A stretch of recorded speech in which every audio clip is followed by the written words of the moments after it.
Tak hanya almarhum Brigadir J, namun Baradae juga sudah memiliki tunangan. Seusai ditetapkan sebagai tersangka, kini Baradae meminta perlindungan untuk sang kekasih. Pasalnya Baradae khawatir keselamatan tunangannya. Memang hingga saat ini tak pernah muncul sosok perempuan yang disebut tunangan Baradae. Namun, bukti ia memiliki tunangan pun terlihat dari cincin yang melingkar di jari manisnya.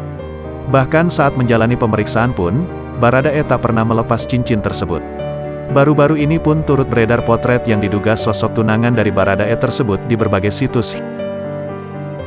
Seusai ditetapkan sebagai tersangka, Baradae pun meminta perlindungan untuk tunangannya. Tak hanya itu, orang tua Baradae pun juga meminta perlindungan untuk tunangan anaknya. Hal tersebut diketahui melalui surat terbuka yang ditujukan untuk Presiden Joko Widodo, Kapolri, dan Menko Polhukam. Dalam surat itu tertulis tunangan Baradae butuh perlindungan seusai sang anak bernyanyi dalam kasus pembunuhan Brigadir J. Orang tua Baradae pun merasa putus asa menghadapi kasus yang menimpa anaknya. Sehingga melalui surat terbuka itu, orang tua Baradae juga memohon perlindungan bagi putranya. Meski begitu orang tua Baradae hingga kini tak pernah muncul di hadapan publik.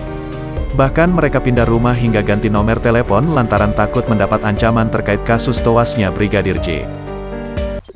Jangan lupa subscribe, share, komen, dan like ya!